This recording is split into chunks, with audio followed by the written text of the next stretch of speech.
My name is Martin Hale. I am 70 years old, and I have learned that family is not about blood. It's about loyalty. Last Sunday at Easter dinner, my son and his wife demanded I sign over my house. When I refused, my daughter-in-law threw her wine glass straight at my face, cutting my cheek to the bone. As the blood ran down my shirt, my son Evan screamed, "You're being selfish."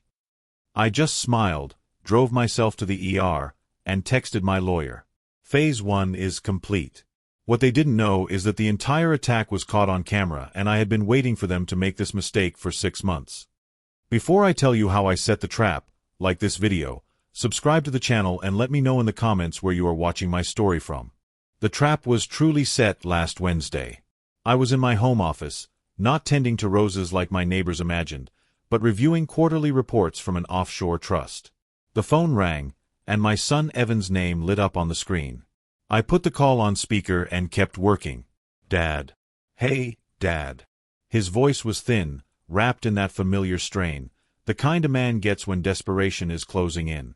"Evan, what a surprise. How are you?" "I'm good, Dad." "Great. Look, I know it's last minute, but Easter is this Sunday. We were thinking maybe we could have dinner at your place." I stopped typing.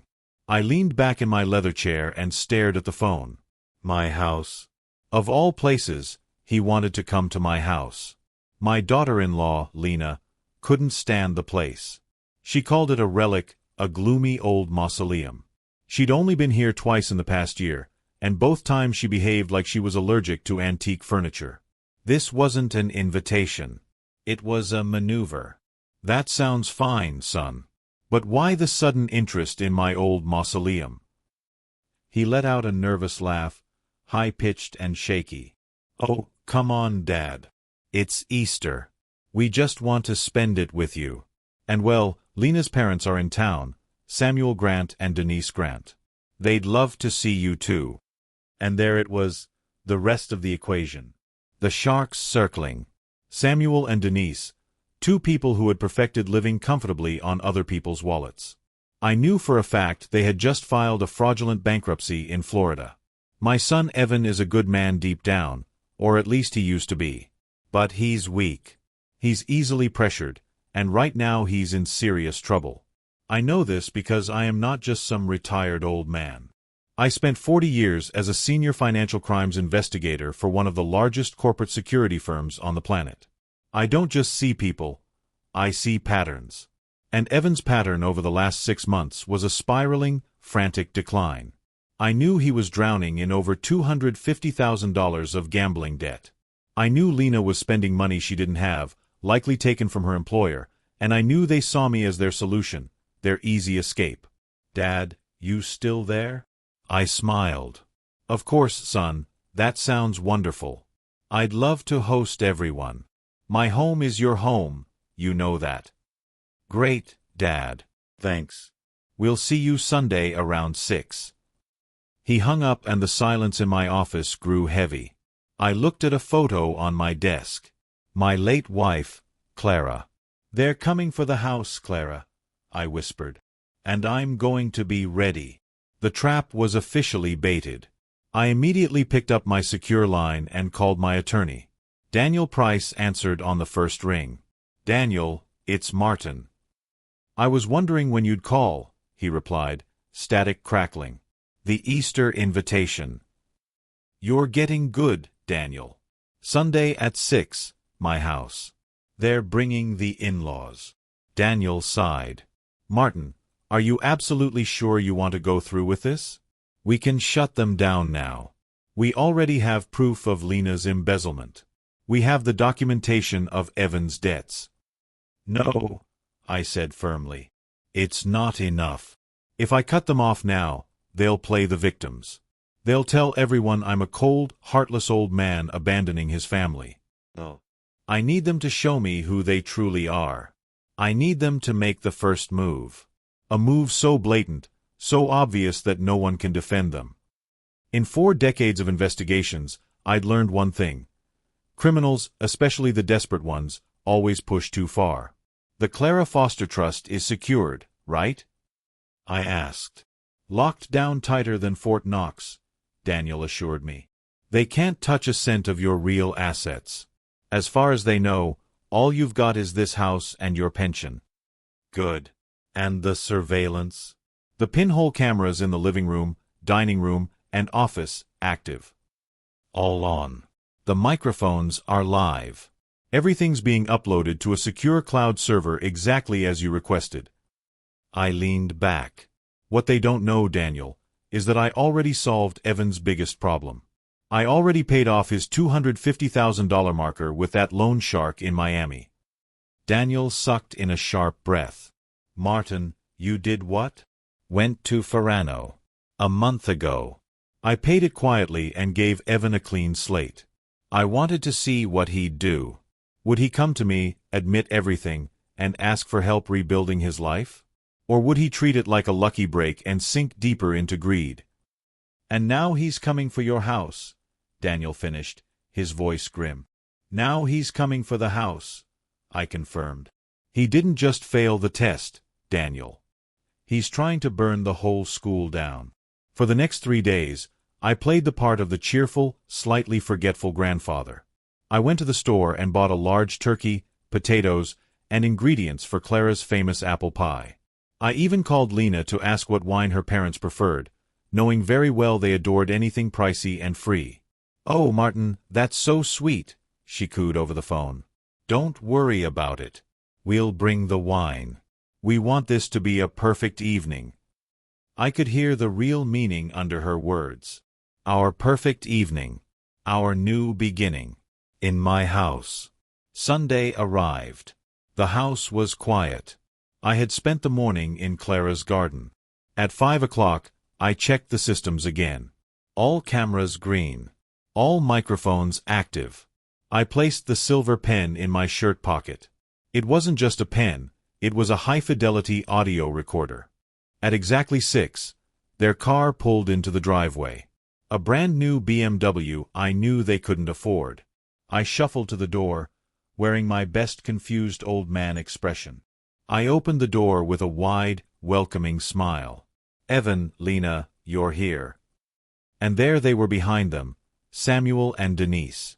Lena was dressed in a silk gown that must have cost at least $2,000, and Samuel wore a suit that still smelled like it came straight off a store rack. They walked past me without so much as a greeting, their eyes sweeping over the entryway. "This foyer is darker than I remember," Denise said, wrinkling her nose. "We'll need to repaint this whole area, Sam. Something lighter. Maybe an ice cream shade." Samuel nodded, tapping the wall with his knuckle. "It's solid, though. Good structure. We can work with it." They were already redecorating, and they hadn't even bothered with hello. Evan looked washed out. He wouldn't meet my eyes.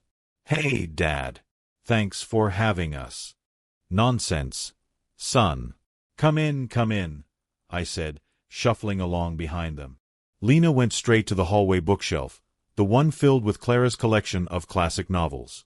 She whispered to Evan, but the microphone inside my pen caught every word clearly. "Are you sure this is where he keeps the safe? It just looks like a bunch of dusty old books." "That's what he told me," Evan whispered back. I smiled, feeling my heart turn to ice. I had lied to Evan about the safe's location a decade ago, just to see if he'd ever try to find it. He never had, until now. As they wandered into the dining room, Denise paused by the big floral arrangement on the table. She leaned in as if smelling the lilies and whispered to her husband, "Lena says if he refuses to let us move in, Evan is supposed to get forceful. Make it seem like the old man is a danger to himself. Stick to the plan." I stood in the doorway holding the roast turkey.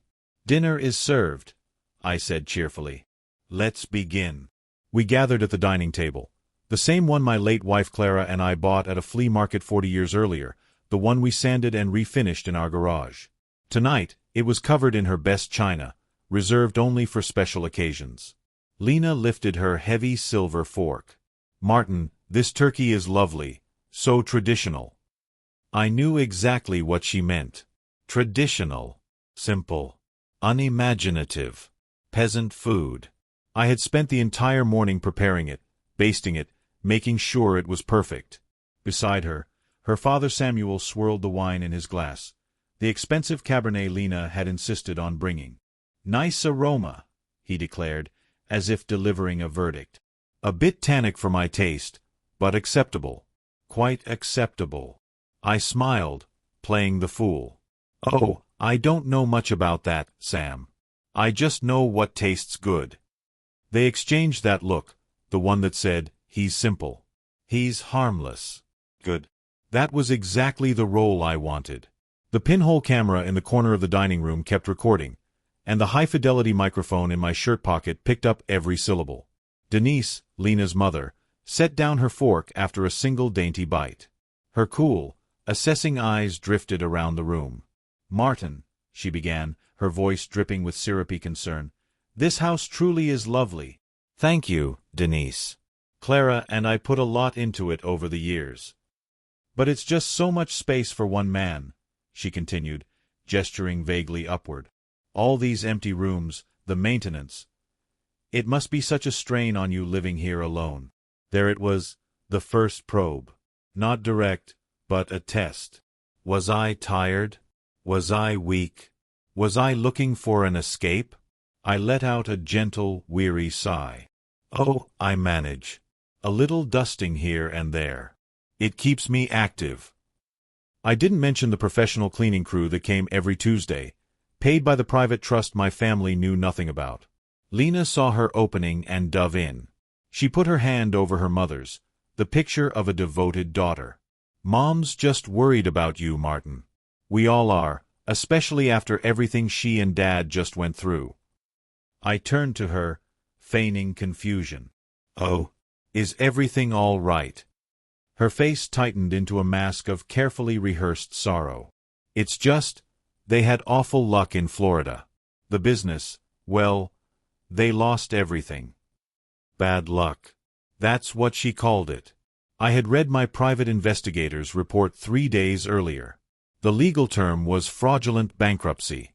They hadn't lost anything, they'd simply hidden it poorly. They were running from creditors. Samuel cleared his throat, puffing himself up. "We just need a place to restart, Martin. A place to get steady again and rebuild. A restart, funded by my home and my money." I could see the entire strategy laid out in front of me. They thought they were playing the game, but every piece on the board was already placed. I looked at my son. Evan hadn't spoken once during the meal. He just pushed his potatoes around, his hands trembling, his face drained of color. He knew what was coming. He was the one they were using as the battering ram. Lena turned to him, her voice suddenly edged. "Evan, honey, aren't you going to ask your father?"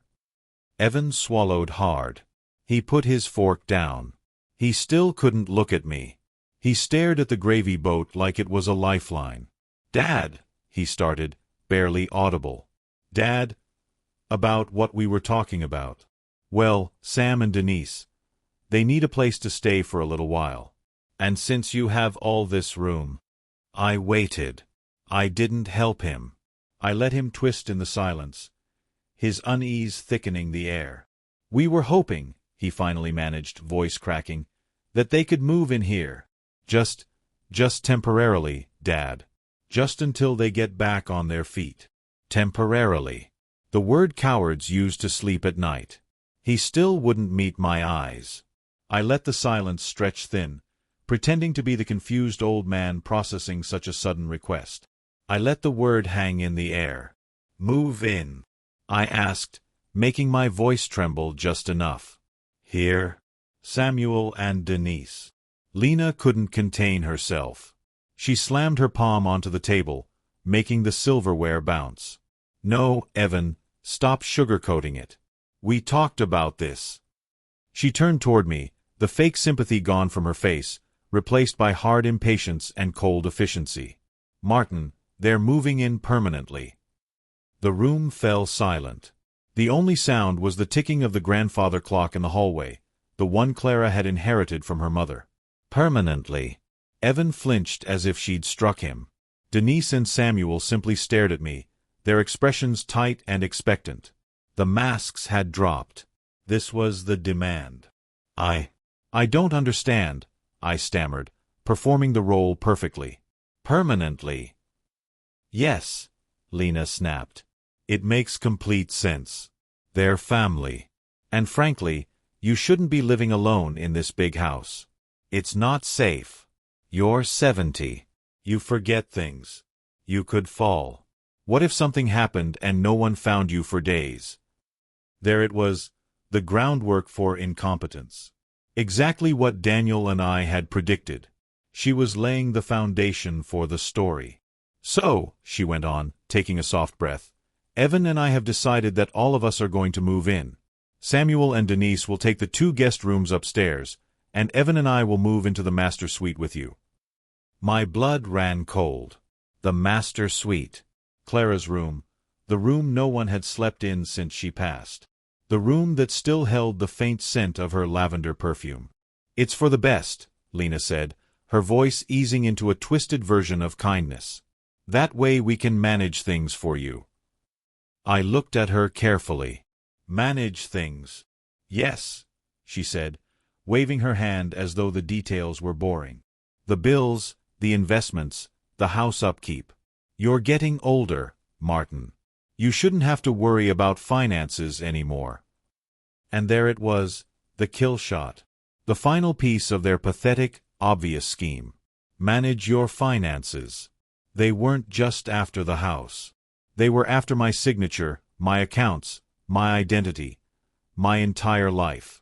I looked at Evan, my son, the boy I taught to ride a bike, the boy I held when his heart was broken for the first time. He was still staring at the gravy boat, pale and shaking. He had sat here in silence and let his wife and her bankrupt parents stage a hostile takeover of his father's life. The microphone in my pen caught every word. The camera in the corner caught every greedy look on their faces, every ounce of my son's frightened obedience. This was better evidence than I could have hoped for. Manage your finances. The arrogance of it filled the air, thicker than the smell of the turkey. She had finally said the quiet part, the real reason behind this entire charade. Manage. The same word I'd heard in boardrooms when a company prepared a hostile takeover. We're just going to help them manage their assets. It was always a lie. It was always about theft. And now it was happening at my own table, from my own family. I looked again at my son. He was still frozen, staring at his plate. He had sat there letting his wife, someone he'd known 5 years, declare war on his father, the man who'd raised him for 45. He didn't defend me. He didn't speak. He didn't even look at me.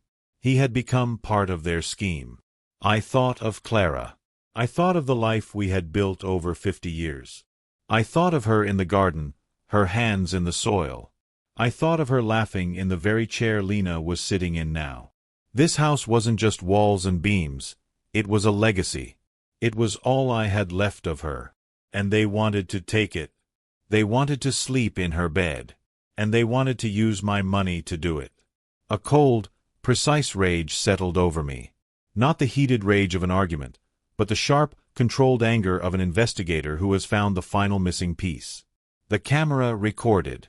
The microphone captured every second. They had given me everything I needed. Slowly, I set my knife and fork on the china plate. The simple clink echoed through the room. Samuel and Denise watched me carefully, their expressions eager. Lena was smiling, a tight, victorious smile. She thought the senile old man was about to surrender. I looked up and met her eyes.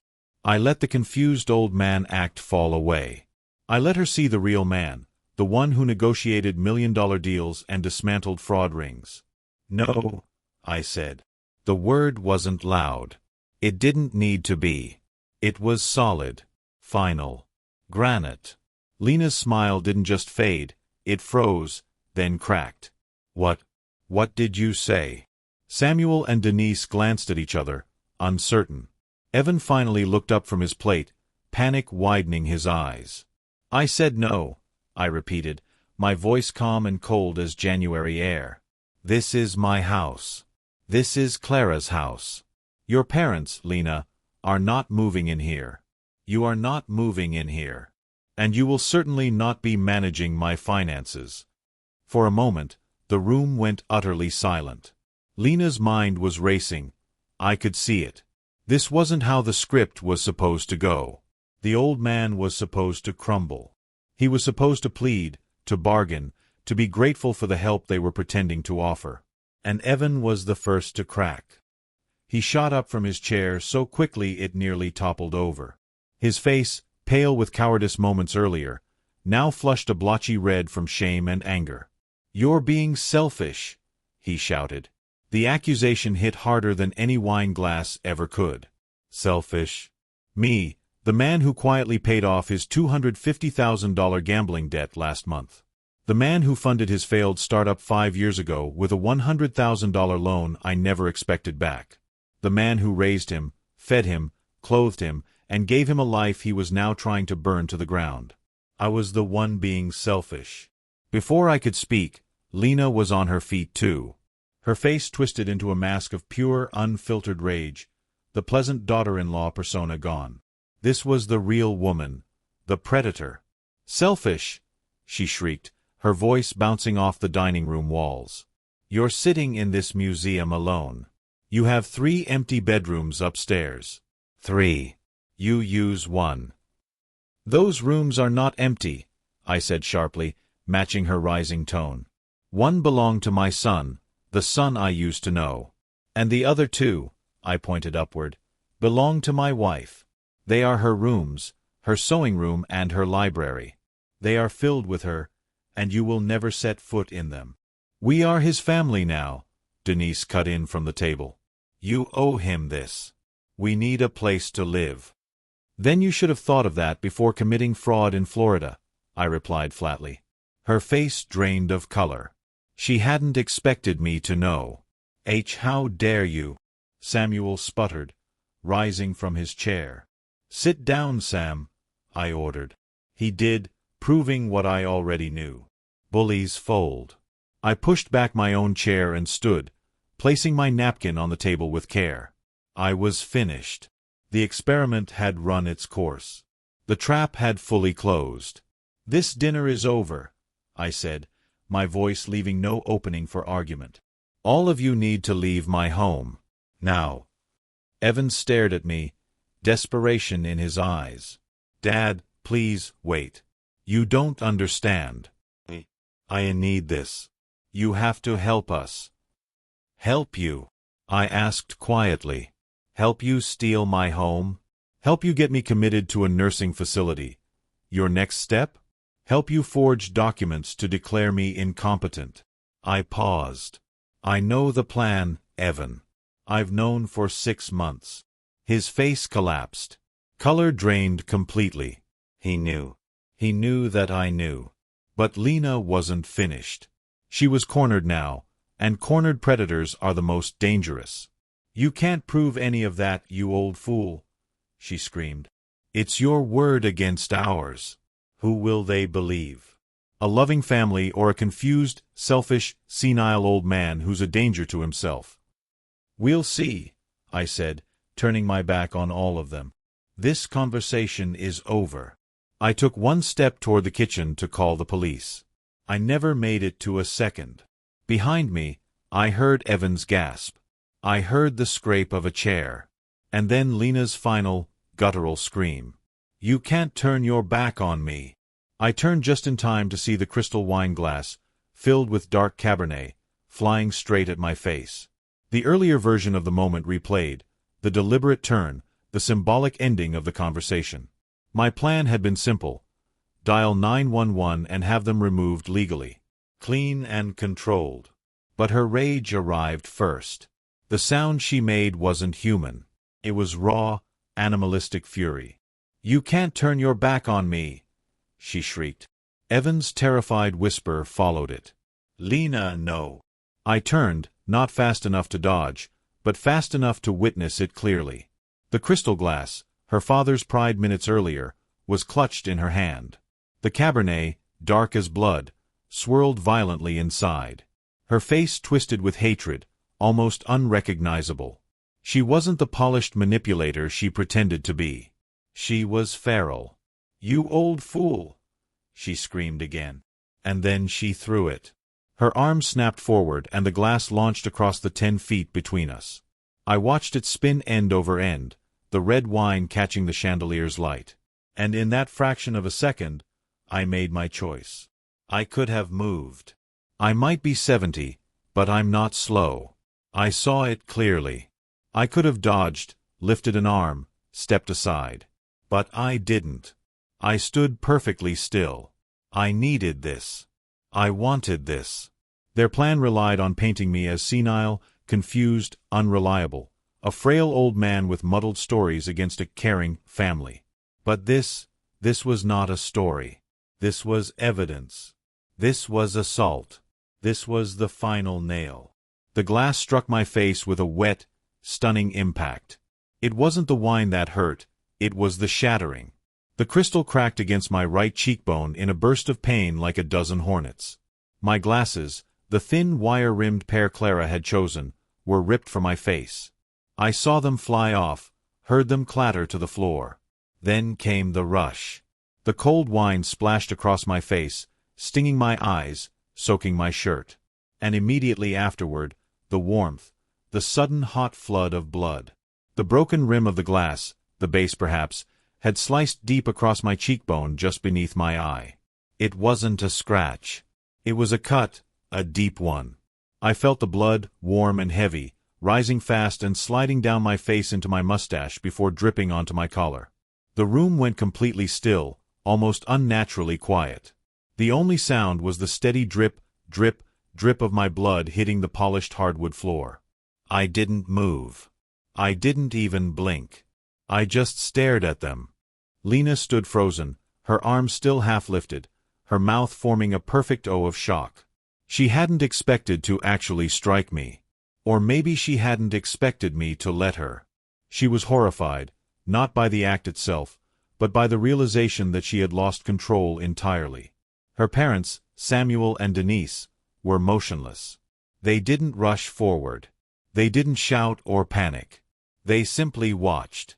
Their faces were drained, their expressions empty. They were calculating. I could see them trying to figure out how this new twist fit into whatever they had planned. It didn't. And Evan, my son, stood pressed against the far wall as if he were trying to blend into it. He was shaking, his hands clamped over his mouth, his eyes wide with a fear that served no purpose. He stared at the blood on my face, then at his wife, then back at me. He said nothing. He did nothing. He simply watched his father bleed. In that moment, any faint spark of hope I had left for him, any last particle of love I still carried, died. It turned to dust and drifted away. He was no longer my son. He was just a coward who shared my name. My cheek throbbed with a deep, pulsing ache. The wine burned sharply against the open wound. I slowly raised my hand, not to my face but to my shirt pocket, and pulled out the white linen napkin I had tucked there. I lifted it to my cheek and pressed it lightly against the gash.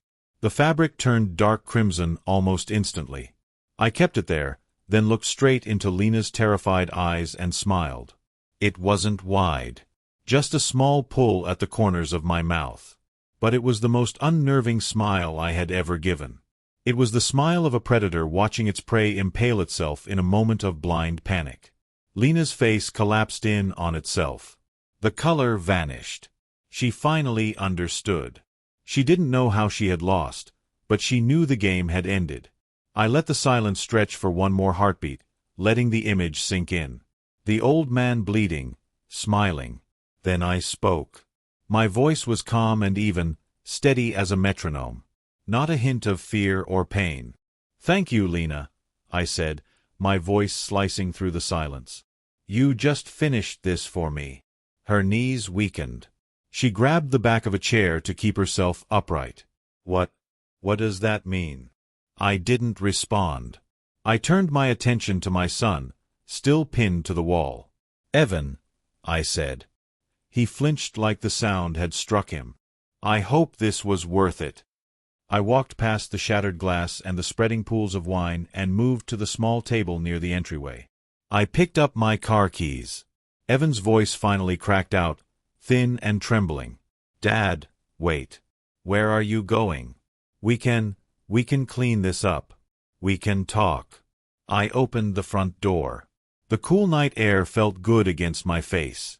I'm going to the emergency room, son, I said without turning back. I'll need a report for the police. You understand.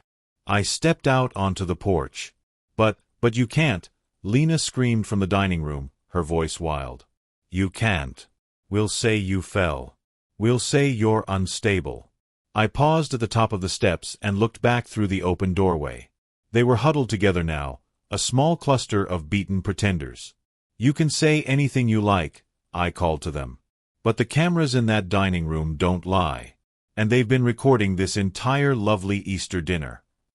I didn't wait to see their reactions. I walked down the steps, got into my car, started the engine, and pulled out of the driveway, leaving them behind in the house that would never belong to them. I didn't speed. I didn't run any lights. I drove my 10-year-old sedan exactly at the limit, signaling for a full 3 seconds before each turn. The blood was becoming a problem. The napkin pressed to my cheek was completely soaked through, and I felt the cold, sticky seep drifting between my fingers and dripping onto the steering wheel. At a stop sign, I flipped on the interior light. I angled the rear-view mirror. The wound was worse than I had expected. A jagged 3-inch slice starting just below my right eye and running along my cheekbone. It was deep. It was pouring blood. It was perfect. A panicked man would have called 911 from the house. A victim would be frantic, racing to the hospital, laying on the horn. I, however, obeyed every traffic law without hesitation. I wasn't a victim. I was an investigator. And I was heading out to file Exhibit A. I pulled into the ambulance bay at St. Jude's emergency room. I parked neatly, shut off the engine, and walked through the automatic doors in a slow, steady stride. The triage nurse, a young woman with tired eyes, glanced up from her screen and recoiled. "Oh my God, sir. What happened? Did you fall? Sit down, please." She rushed toward me with a wheelchair. I lifted my free hand. I did not fall, and I'm fine to walk. I stood in front of her desk, letting the harsh fluorescent lights shine across my blood-streaked face and wine-stained shirt. My name, spoken clearly and without a tremor, is Martin Hale. My date of birth is October 19th, 1955. At roughly 6:45 p.m. this evening, inside my own home, my daughter-in-law, Lena Hale, assaulted me. She hurled a crystal wine glass at my face. "I'm here to receive treatment, and I need you to inform the hospital police. I intend to file a formal report." The nurse's expression shifted at once. The sympathy vanished, replaced by sharp, professional alarm. This was no longer a clumsy accident. This was an assault. "Of course, Mr. Hale." She buzzed me through the doors while simultaneously picking up the phone to alert security and the on-call doctor. The chain of custody had officially begun. I was brought into a private exam room. A young resident, Dr. Patel, hurried in with wide eyes. "Mr. Hale, I'm Dr. Patel. Let's clean that up and see what we're dealing with. That looks bad." He reached toward me with a sterile wipe. I leaned back before he could touch me.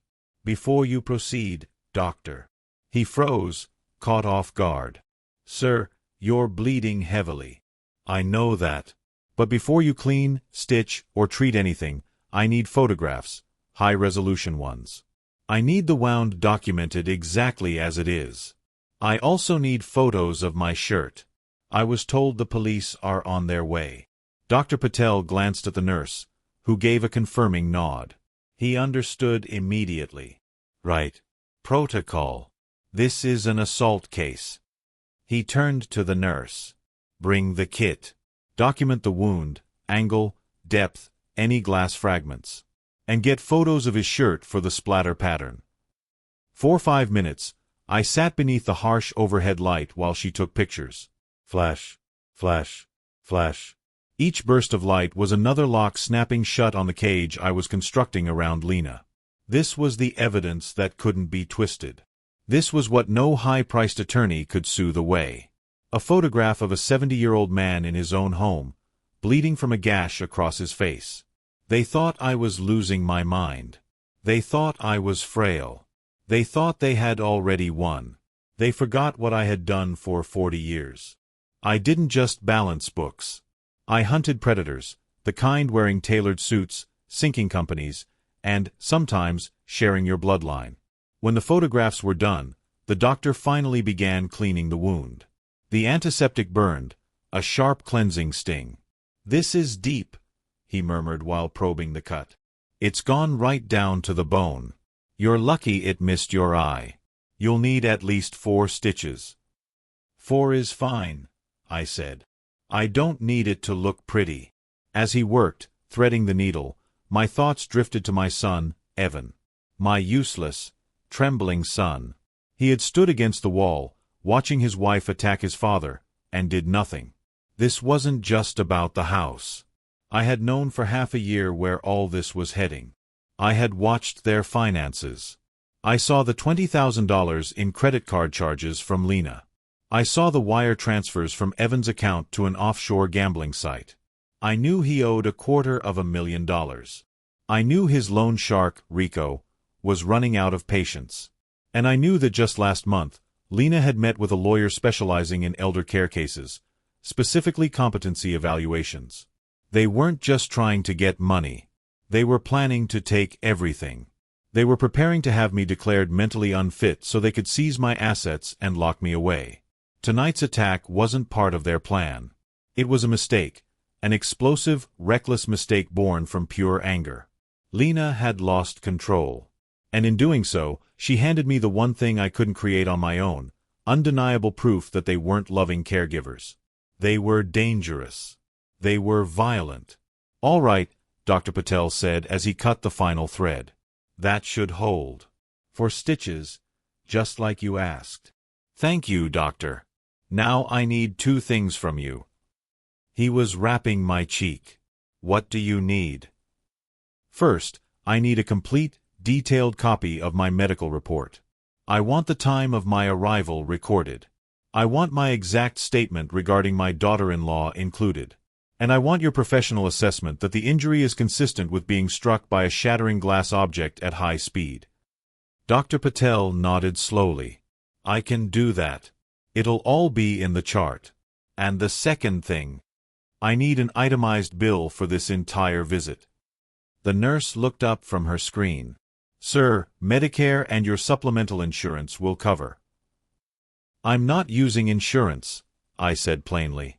"I'm paying for everything out of pocket, right now. I want a paper trail. I want a receipt stating that I, Martin Hale, personally paid for the medical treatment caused by Lena Hale's assault." It took another 30 minutes to process the paperwork. I waited quietly. I didn't check my phone. I didn't call Owen Price. I simply sat there, a 70-year-old man with fresh stitches, feeling more steady and in control than I had in a long time. Eventually, the nurse returned with a large envelope. Inside were the detailed reports, the photographs, and the bill stamped in red ink, paid in full. I slipped the envelope into the inside pocket of my blazer. As I stepped out of the ER, I saw the 2 officers who had taken my initial report, Officer Lang and Officer Drew, speaking with Owen, who had just arrived. Owen's eyes scanned my face, lingering on the bandage. He gave me one slow nod. He understood. "Martin," he said, walking toward me. "Are you holding up?" "I'm perfect, Owen," I replied. I tapped the envelope in my pocket. Phase 1 is finished. Now we begin Phase 2. Let them panic. The doctor's work was done. The nurse handed me the thick manila envelope. I felt its weight, the official photos of the wound, the detailed 8-page medical report. The bill was stamped paid in full in harsh red ink. Exhibit A. My hand didn't waver as I took it. The rush from the attack had drained away, replaced with something colder and far more precise. A quiet, methodical focus settled over me. I knew this feeling well. It was the same sensation I used to get right before a major operation. Right before we tore apart a financial conspiracy that had been festering for years. The hunt had officially begun. I pulled out my phone. The screen was streaked with the dried remnants of my own blood from the drive over. Fitting, really. They believed I was a victim. A victim would be sobbing. A victim would be calling Evan, begging for some pathetic explanation or apology. A victim would be weak. I am not a victim. I am an investigator. I opened my secure messaging app, the one Owen Price installed for me 6 months ago. My thumbs moved with a surgeon's steadiness as I typed. Owen, Phase 1 is complete. I am at St. Jude ER, Room 3. 4 stitches. Wound documented by staff. Photos taken. Medical report secured. Bill paid in full. I hit send. My thoughts drifted to what they were probably doing back at the house. Were they panicking? Cleaning up the blood? My blood. I pictured Lena scrubbing the floor, furious and ashamed. I pictured Evan pacing, wringing his hands, the portrait of a useless coward. I pictured Samuel and Denise, the two schemers who had pushed all this forward, already trying to decide their next move. He said there were cameras. I could practically hear Lena shrieking. Did he mean it? It didn't matter. Belief wasn't necessary. They were trapped either way. My phone buzzed. Owen, the ER is required to report violent assault. Officers should arrive any moment. I'm 5 minutes away. Remember the plan, Martin. Do not press charges. Not yet. I typed a single letter. K. Of course I wasn't pressing charges. Not yet. That would be too easy. That would be kindness. Pressing charges now would reveal my intentions. It would show strength, show retaliation. I needed them to appear confident. I needed them arrogant. I needed them to keep making mistakes. The curtain to my ER room slid open with a clatter of plastic rings. 2 uniformed officers stepped inside. One was older, Officer Rowan, with a gray mustache and the weary eyes of a man who had seen every variety of human failure. The other, Officer Hale, was younger, alert, already holding a notepad. Mr. Martin Hale? Officer Rowan asked, his voice a low rumble. I slipped into the mask. I slumped my shoulders. I lowered my gaze. I let my voice tremble just enough. Yes, that's me. We were notified by the triage nurse, Officer Hale said, studying my bandaged face. She stated you reported an assault, that you were struck with a glass object. I nodded without lifting my eyes. Yes, but it was a misunderstanding, a family argument. It just got out of hand. Officer Rowan exhaled heavily. He had handled this exact scenario hundreds of times, the victim already defending the abuser. Sir, he said, pointing at my face, this is not a misunderstanding. The doctor's report states the laceration reached the bone. It's consistent with a high-velocity impact from a weaponized object. We need you to tell us exactly what happened. Who did this to you? I drew a shaky breath. It was my daughter-in-law, Lena Hale. Your daughter-in-law, Rowan repeated, writing it down. And what started the argument? Just family things, I whispered. She's under a lot of stress. Her parents are staying with us. I don't think she meant it. She just snapped. She didn't mean it. Inside, my thoughts were sharp and icy. She didn't mean to call me a selfish old relic. She didn't mean to demand ownership of my home. She didn't mean to hurl a pound of crystal at my eye. She meant every word. She just failed to finish the job. Mr. Hale, Officer Rowan said, frustration softening his tone, frustration born from watching a victim refuse to save himself. In our experience, when someone snaps like this, it's never the first time, and it won't be the last. This is a serious assault. We can go to the house right now and arrest Lena Hale. He leaned closer. Sir, do you want to press charges? This was the moment. The pivot. The key to Phase 2. I lifted my eyes, letting them fill with what looked like raw fear. I let a tear gather. Press charges.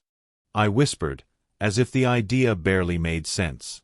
Against Lena, my son's wife. Yes, sir. It's your right. We can file an emergency protective order. Remove her from the home. I began shaking my head, slowly at first, then with visible panic. "No, no, no. I can't." "Please, sir," Officer Hale said softly. "She could have blinded you. If you refuse to act, you're telling her what she did is acceptable." "You don't understand," I begged, letting my voice break. She's family. Evan, my son, this would destroy him. And where would I go? I live there. If I do this, they'll throw me out. I'm 70. I'm an old man. I have nowhere else. Please, just let it go." I buried my face in my hands, the perfect image of a defeated elder. I laid it on thick. The trembling, dependent old man, the very role they'd been forcing on me for 6 months. Now I wrapped myself in it like armor. Rowan and Hale exchanged a look filled with pure, helpless frustration. They saw a textbook case of elder abuse. A victim too conditioned, too scared, too hopeless to protect himself. "Sir," Rowan said, his voice firming as he continued, "we can't force you to press charges, but you cannot return to that house tonight.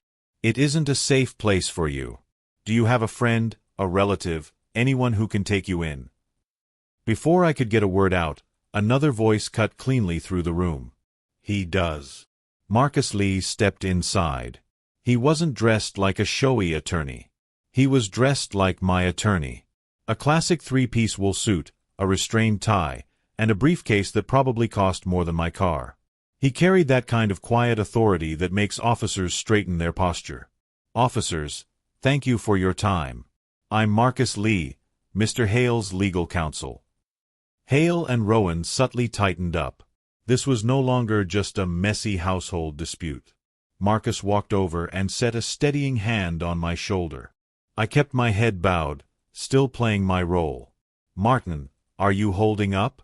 "I came as soon as I heard." "Marcus," I whispered, letting my voice quiver.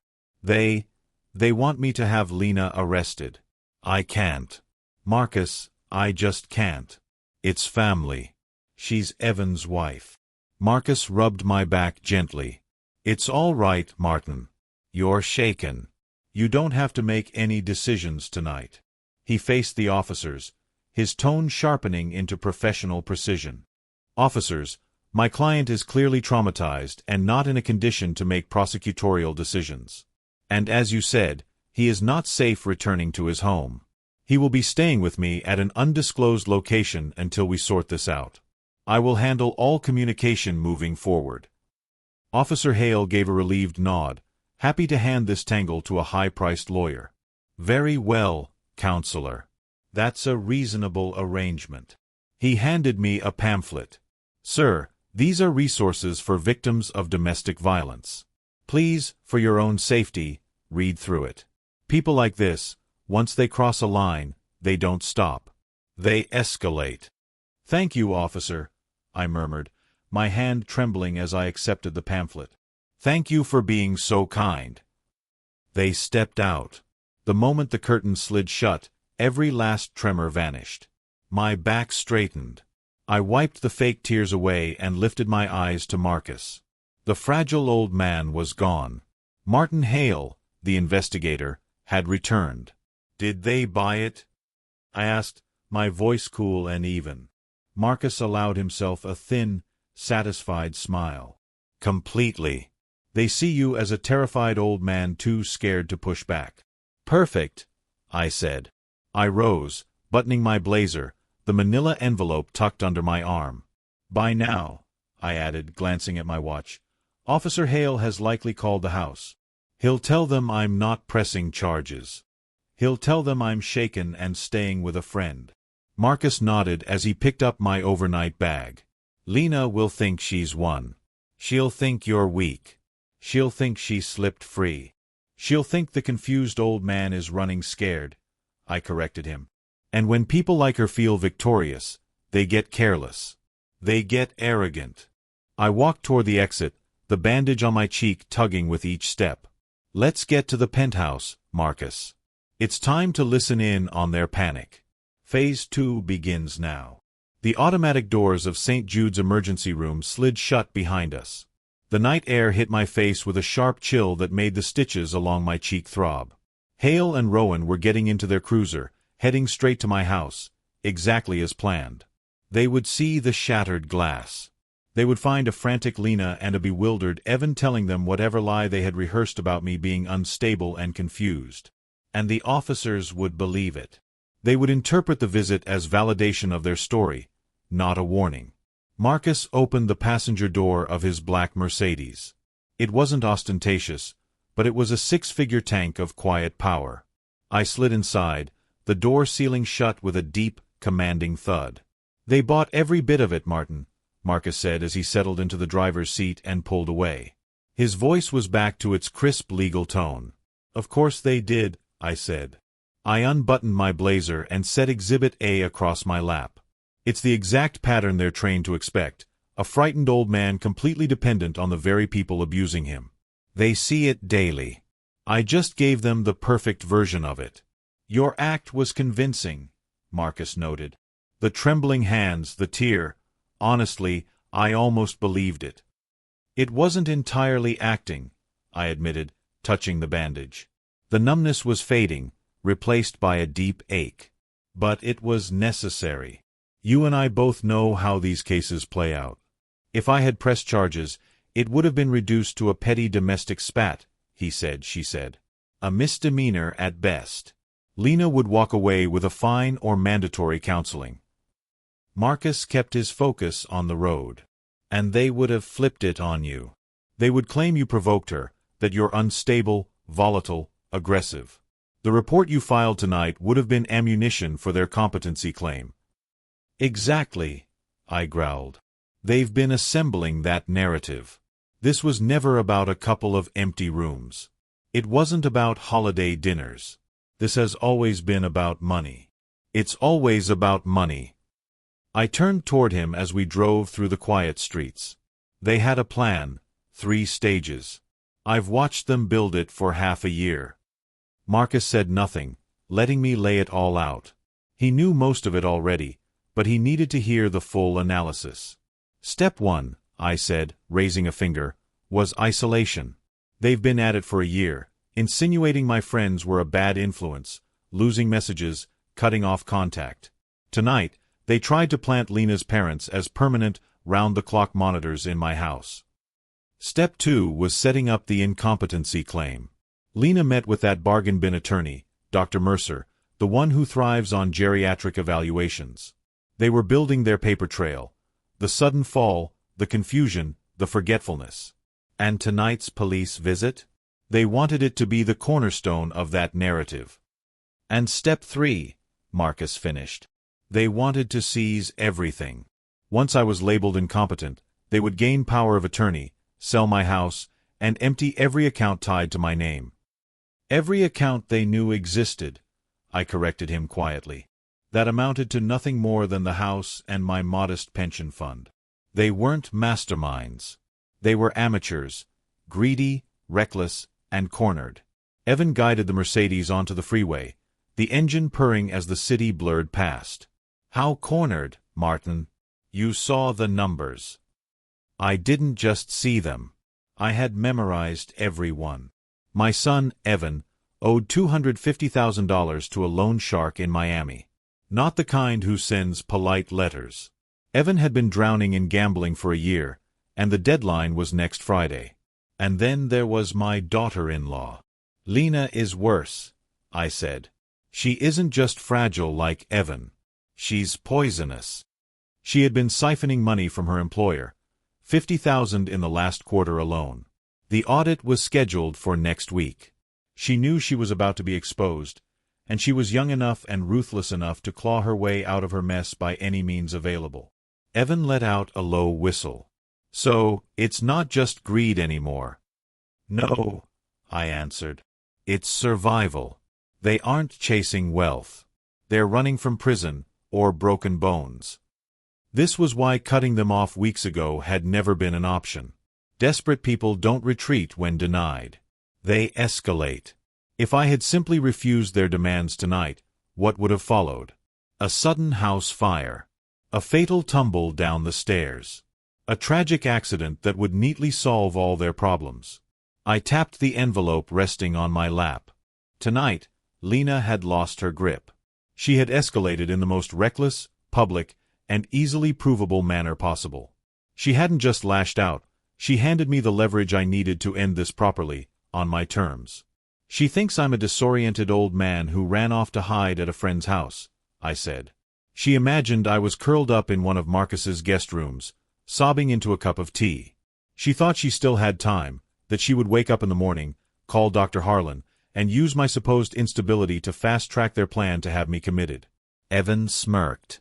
Meanwhile, you're on your way to the Four Seasons penthouse drinking aged scotch and preparing to watch every room in your house in high definition. Exactly, I replied as the tower came into view. She thought I was a danger to myself. She hadn't realized the danger was hers. The police report was filed. The medical documentation was secure. My legal team was standing by. And the targets had no idea they had been marked. We descended into the private garage beneath the hotel, and the guard gave Evan a respectful nod as we passed. Evan parked and turned to me. Martin, you know I cleared Evan's debt, right? A month ago. He didn't have to get involved in this. He had a clean slate. He had an out. I know, I said, letting a note of weight slip into my voice. Evan had been free. The entire $250,000 had vanished from his record. He could have admitted everything. He could have rebuilt his life. Instead, he wanted more. He wanted the house. He wanted Lena. He wanted the life he believed I owed him. My generosity became a weakness in his eyes, something to exploit rather than appreciate. Tonight wasn't just about stopping a crime. It was about accepting a truth I had avoided for too long. My son was gone, swallowed by greed and fear. And no doctor could sew up that kind of wound. I straightened my blazer, hiding the blood-stained shirt beneath it. Let's get upstairs. I want to see their panic when they walk through that door after talking to the police. Evan drove in silence as we glided through the city. He understood I was shifting gears, from the wounded man in the ER to the man I truly was, and had always been. Going home tonight would have made me predictable. It would have made me a victim. I refused to be either.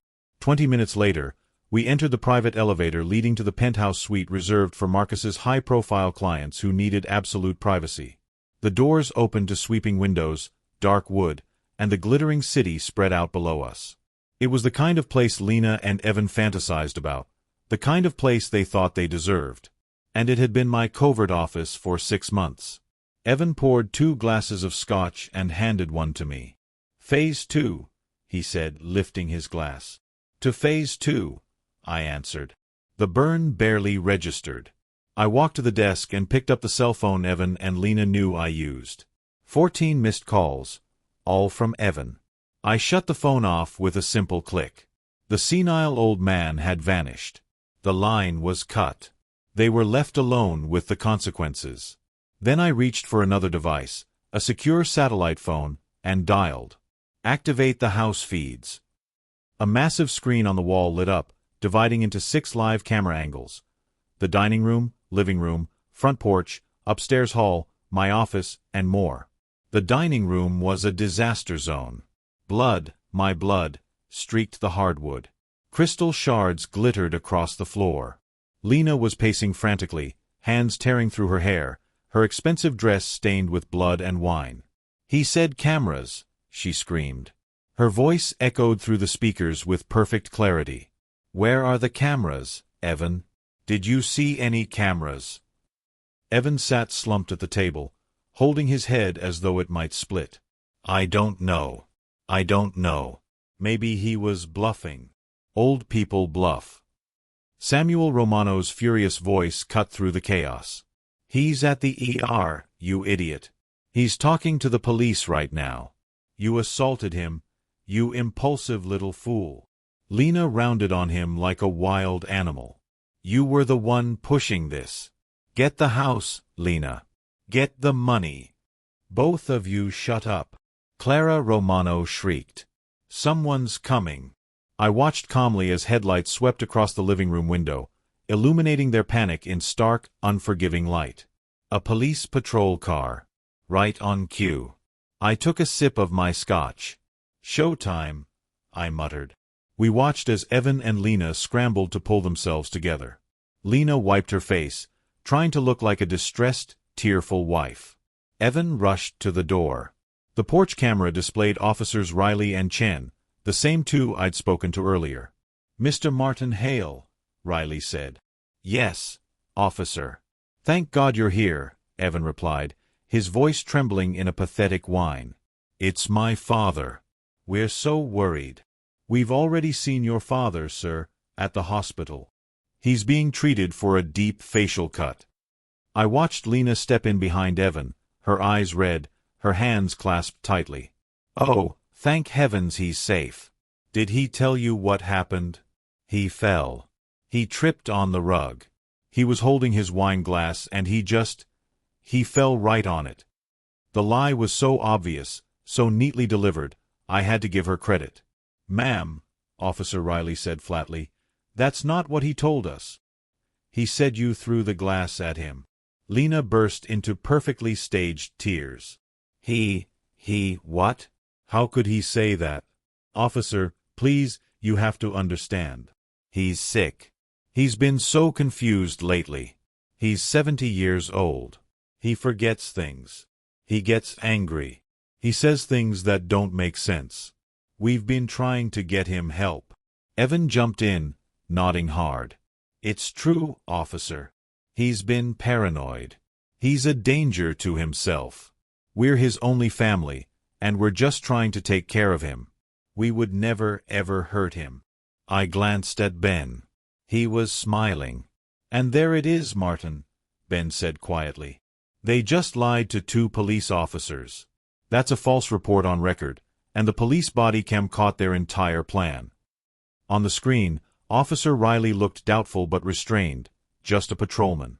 "He refused to press charges, ma'am. He said he was scared and would be staying with a friend." Lena's face flickered with triumph. Scared. Scared of her. "Oh, the poor man," she sobbed. "He's just so confused. Thank you for telling us, officer. We'll try to find him. We just want him to be safe." The officers left. Evan shut the door. Lena's tears vanished instantly. She spun toward Evan, eyes blazing. "He's running. The old fool is running scared. Find out which friend he's with. And call Dr. Miles.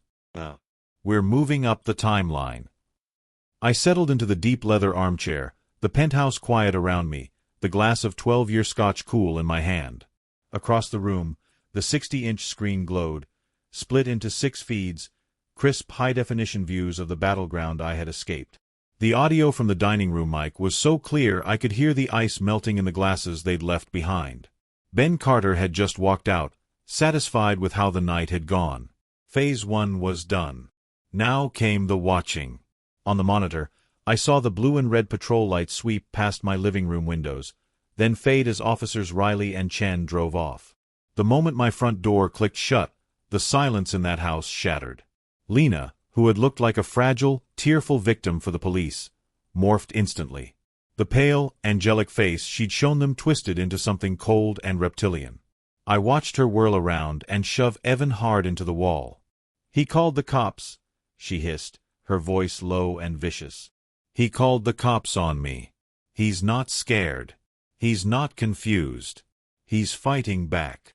Evan, my own son, rubbed his shoulder, eyes wide with a fear I recognized. But it wasn't fear of me. It was fear of her. "Lena, what do we do? What do we do now? He's gone. He's with that lawyer. They believed us, right? They bought the senile story." "It doesn't matter what they believed," she spat, pacing, her bloody wine glass still in hand. "He's got that cut on his face. He has a report. He's building a case, you idiot. We're finished." "No," Evan said, his voice shaking. "No, we're not finished. We just have to move faster. That's it. Faster." Lena stopped pacing and stared at him, a slow, predatory smile forming. Faster? How? We accelerate, Evan said, his voice gaining a thin, desperate strength. We were going to build the incompetency case slowly, over weeks. We don't have weeks. We have hours. By tomorrow morning, he has to be the crazy one, not us. He pointed at the phone with a trembling hand. Call Dr. Miles. Now. Lena stared at him, a slow, predatory smile forming. Dr. Miles? But we're not supposed to use him unless there's a real emergency. This is a real emergency. Evan shouted. The old man is out there with a lawyer. We have to set the narrative first. We need everyone thinking he's unstable before he even speaks. Call him. I leaned forward in my chair, sipping my scotch. Dr. Miles, the shady doctor from Palm Beach, the one under review for overprescribing opioids. My investigator had flagged him 3 months ago. Of course they'd turn to him. On the monitor, I watched Lena take a long, shaky breath. She arranged her face, pinching her cheeks to redden them, rubbing her eyes until they looked raw. Then she dialed. When she spoke, her voice was a masterpiece of rehearsed hysteria. Dr. Miles. Oh, thank God. Thank God you answered. She sobbed. Perfectly. It's Lena Hale. We spoke last week about my father-in-law, Martin Hale. She paused, listening. It's so much worse than we thought. He's had a complete psychotic break. He got violent. He threw his wine glass at the wall and he fell on it. I almost choked on my drink. Fell on it. Brilliant. Yes, he cut his face. He's bleeding. We tried to help him. We tried to calm him down, but he hit me, doctor. He hit me and then he ran. She was crafting her own counter-assault claim. Clever, but not clever enough. He's missing, she cried. He's 70 years old. He's bleeding. He's confused. And he's out there all alone. We're terrified he might hurt himself, or someone else. Yes. We need you to file the paperwork immediately. The emergency competency hearing, the psychiatric hold. We'll pay, of course. Your full fee. Double. Just please find him. Get him to a secure facility where he can't harm himself. She hung up the phone. The tears vanished instantly, replaced by a cold, calm expression. Done, she said to Evan. The petition will be filed in the morning. When the police locate him, he won't be a victim. He'll be a missing at-risk senior. They'll take him straight to a psych hold. Mike and Diana finally spoke up, circling like vultures. Now the money.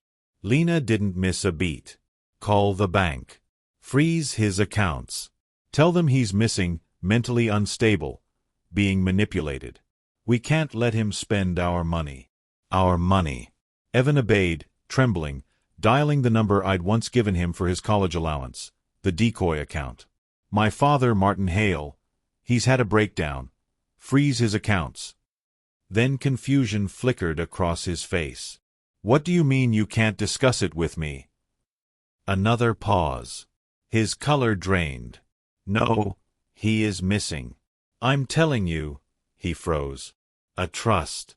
Empty accounts. No authorization. No access. His arm dropped like the phone weighed 100 pounds. Evan. Lena barked. What is it? When he turned toward her, his eyes were hollow. He was at the bank this morning. He moved everything into a private trust. The account's empty. It's all gone. On the porch camera, they looked feral, wounded, dangerous, unraveling. Lena shook with rage. Her parents slumped, their fantasies collapsing. Evan barely stayed upright. Then Evan whispered the part that tightened the noose around all of them. They're not waiting. The people I owe. They said tonight. Lena's head snapped toward him. Panic and fury fused into something feral. Then we're not waiting either. He's at his lawyer's house, hiding like a coward. The house is all we have left. There's cash or documents or the trust paperwork. He wouldn't leave without it. She grabbed Evan's shirt. Your key. You still have the front door key. Lena, that's breaking and entering, he stammered. It's a felony. It's not a felony if it's your house, she screamed. Open the door, Evan, or I will break a window. Evan hesitated, long enough for fear to settle in his bones.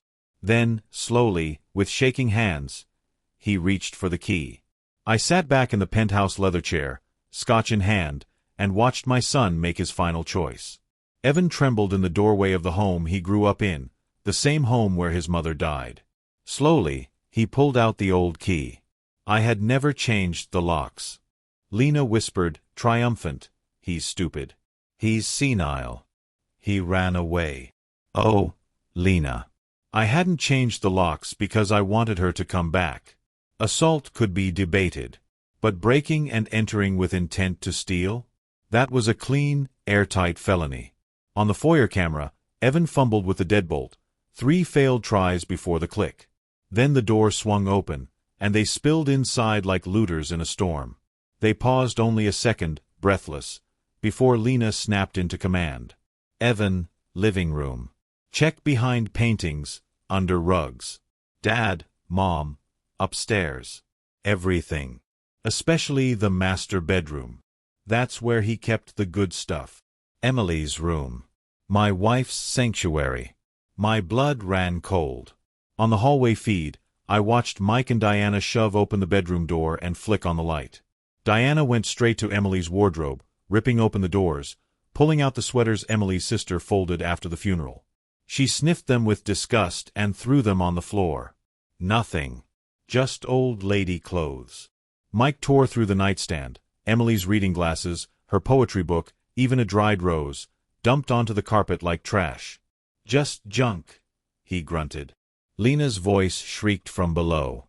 Check under the mattress. And then the deepest violation. They lifted the mattress where Emily had taken her last breath. Nothing. Just box spring.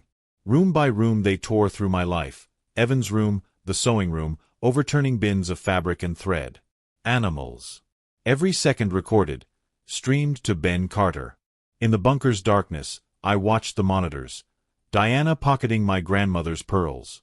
Lena smashing her fists against the wall safe.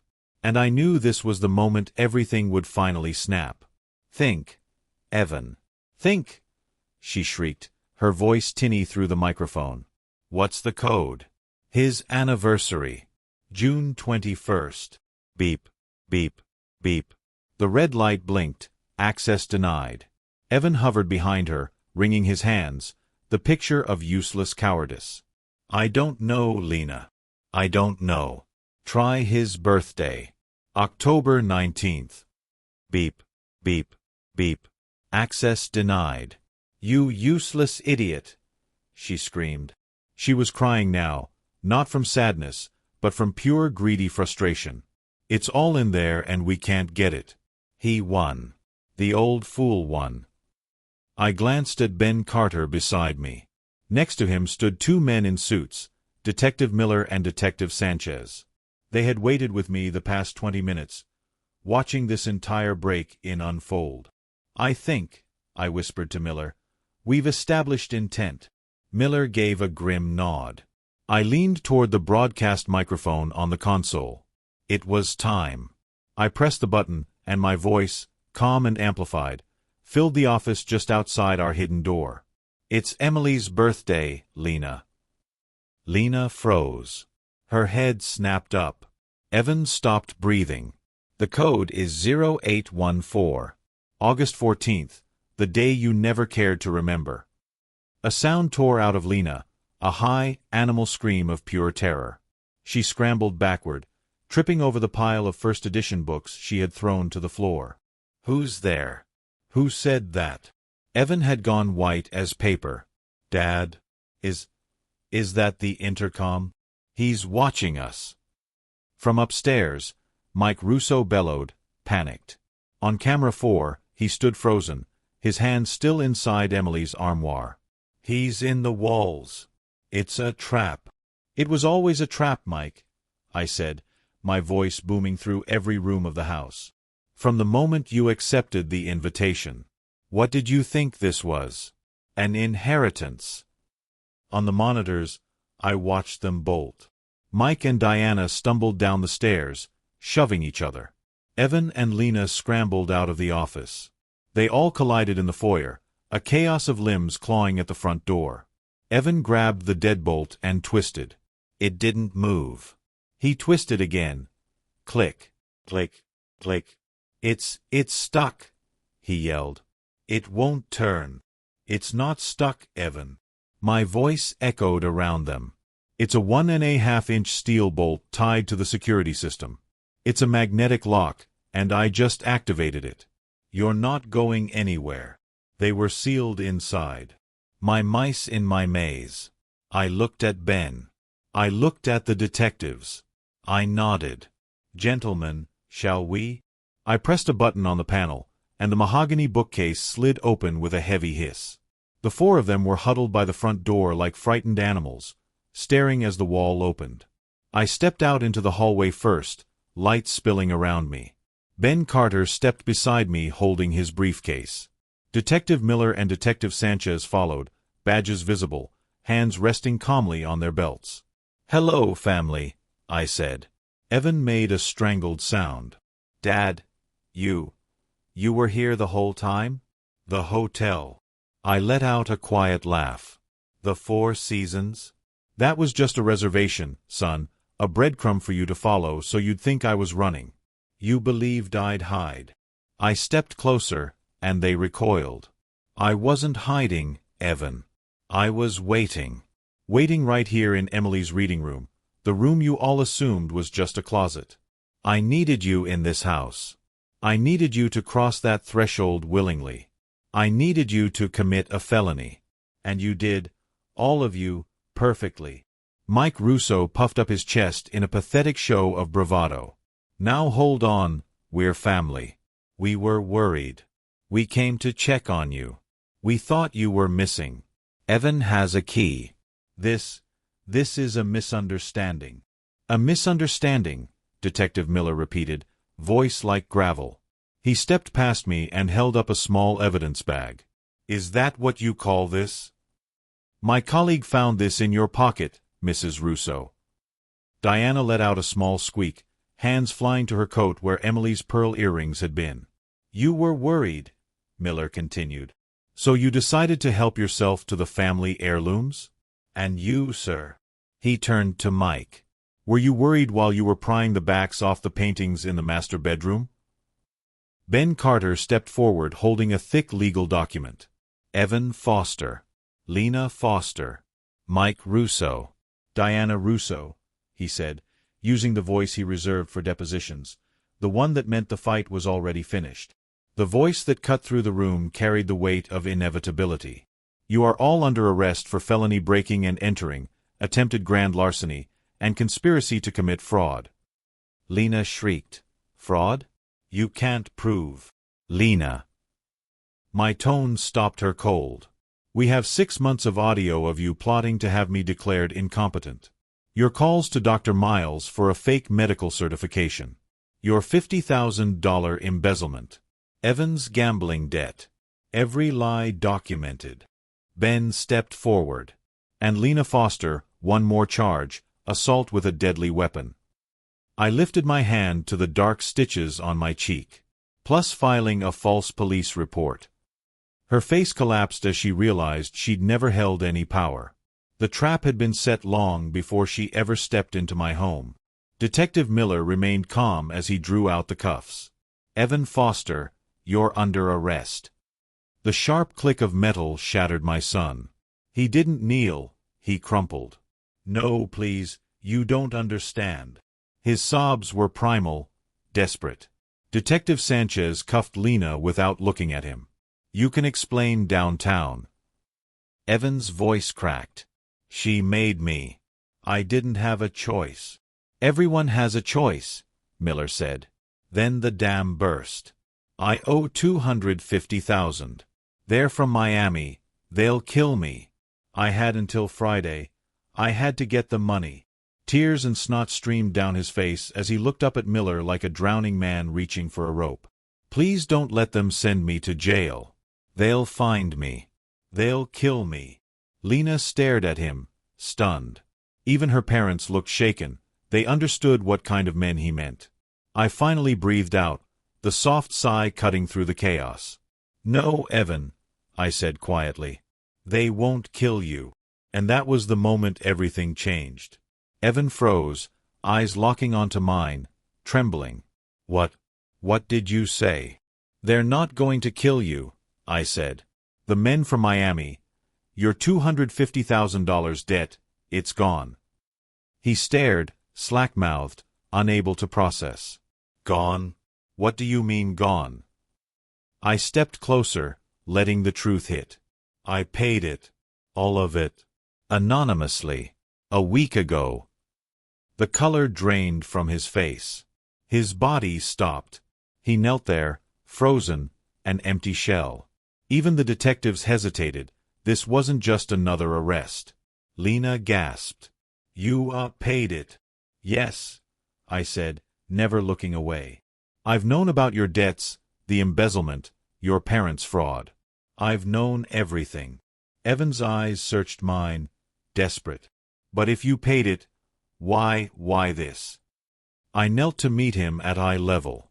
Because I was testing you, son. I gave you a clean slate. Your life back. Free and clear. I wanted to see who you really are. Would you confess? Apologize? Rebuild? I stood, touching the stitched scar on my cheek. I gave you a miracle. And you chose this. You chose betrayal. You broke into my home, destroyed your mother's memory, attacked me, for money you didn't even owe anymore. His eyes went hollow. He finally understood. It wasn't just a trap. It was a test. And he failed spectacularly. Then the voice rang out, cold and final. You are all under arrest for felony breaking and entering, attempted grand larceny, and conspiracy to commit fraud. Alicia screamed, frantic. You can't prove that. I cut in, each word sharp. 6 months of audio, calls planning to declare me incompetent. Documentation of embezzlement. Records of gambling debts. And your assault with a deadly weapon, level 2. I pointed to my fresh, dark stitches. You lied to officers, filed false reports. Everything adds up.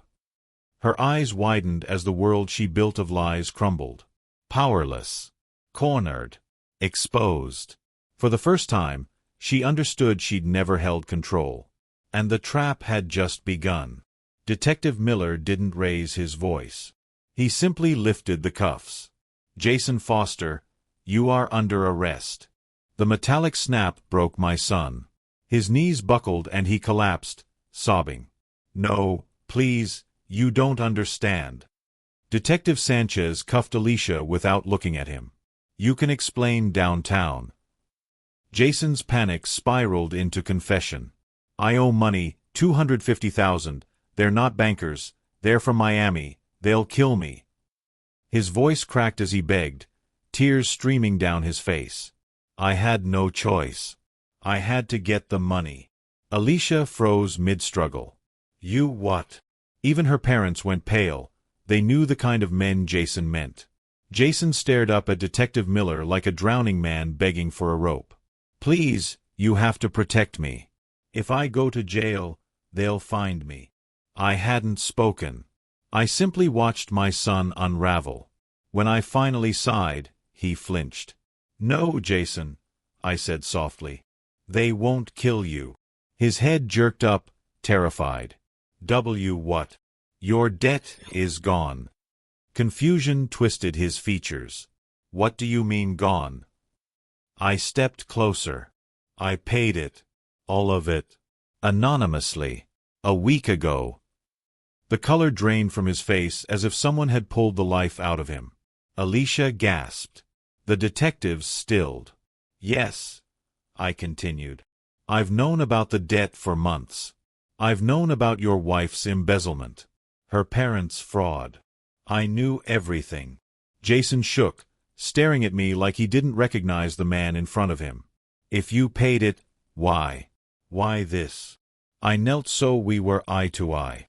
Because I was testing you. I gave you a miracle, your life back. You could have come clean. You could have changed. I touched the stitched scar on my cheek. And instead, you chose betrayal. His eyes went hollow, the truth crushing him.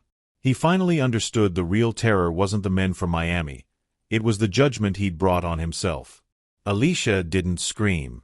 She simply folded in on herself, releasing a low, hollow wail, the sound of someone realizing the game was rigged from the start. In that instant she understood. Assault, fraud, prison. All for a prize that had never belonged to her. You get nothing, I told her as detectives led them out. You never did. The trial wasn't a trial. It was a reckoning. Ben Carter worked like an executioner, laying each piece of evidence before the jury with cold precision. 6 minutes of high-definition footage. Jason silent at the table while his wife and in-laws plotted to take over my life. Clear audio from the pen mic capturing Alicia calling me a senile old fool. Then Exhibit A, the ER photos. My split skin, the stitches. Beside them, body cam footage, Alicia pretending to cry, insisting I'd fallen. The jury returned in 45 minutes. Jason came first, 50 pounds lighter, hollow, defeated. 5 years for conspiracy, breaking and entering, perjury. He didn't look at me, just nodded, as if he'd known this moment was waiting for him ever since I paid his debts. Alicia followed, ready for her final performance. Blame, tears, excuses. But the judge saw through every word. You are a predator, she said. 8 years. Alicia screamed as the bailiff dragged her away. Mike and Diana Russo were an afterthought, delivered to federal court, convicted of bankruptcy fraud, sentenced to 3 years. They'd gambled with my house and lost everything else. When it was over, the house fell silent again. My accounts were safe. The vultures were gone. A year passed. I spent my days in Emily's garden, touching the thin scar on my cheek, no longer painful, just a reminder. The peace should have felt final. But lately, I've had the unsettling sense that something is shifting again. A reminder of what happens when you mistake kindness for weakness. A reminder of how close I came to losing everything. I lost my son. I must be clear about that. There was no victory in his conviction. I watched the footage from the trial. Sometimes the footage from the cameras in my home. I watched his face when I told him I had paid his debts. It was not the face of a monster. It was the face of a weak, broken child trapped in a 45-year-old man's life. I lost him to greed, to his wife's ambition, to his own desperate need for a life he didn't earn. That is a tragedy. But I did not lose my wife. I did not lose Emily. I protected her memory. I protected this house, this garden, this sanctuary she built. They did not get to sell it. They did not get to sleep in her bed or throw her books on the floor. Her memory remains intact. Her legacy is safe. The Emily Foster Irrevocable Trust did its job. With the house and its assets secured, I used my own personal wealth, the money they never knew I had, to start something new. I sit on the board of that foundation now. It's called the Foster Foundation for Elder Protection. Ben Carter runs it, of course. We use my 40 years of experience as an investigator and his 50 years as a lawyer to provide free legal aid to seniors being financially or legally abused by their own families. Last week, we helped an 80-year-old woman in Ohio stop her grandchildren from having her declared incompetent so they could sell her farm. Her case was agonizingly familiar. But this time, when she called for help, someone answered. My son is in prison.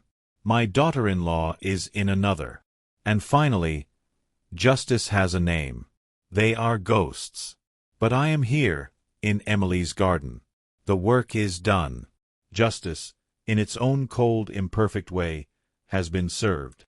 My plan, my final investigation, is complete. Phase 2, the final phase of my old life, is over. The house is quiet, and at last, I am at peace. What this ordeal has taught me is painful but necessary. Kindness without boundaries is an open invitation for abuse. I spent years believing that love alone could guide my son back to the right path. But love cannot cure greed, and weakness is a choice. True strength isn't measured by how loud you can shout. It is measured by how long you can remain silent, how carefully you can plan, and the courage to protect your peace, even when it means cutting away a part of your own heart. Never let anyone, especially family, mistake your quiet dignity for weakness. What would you have done in my position? Let me know your thoughts in the comments below. And please like and subscribe for more stories just like this.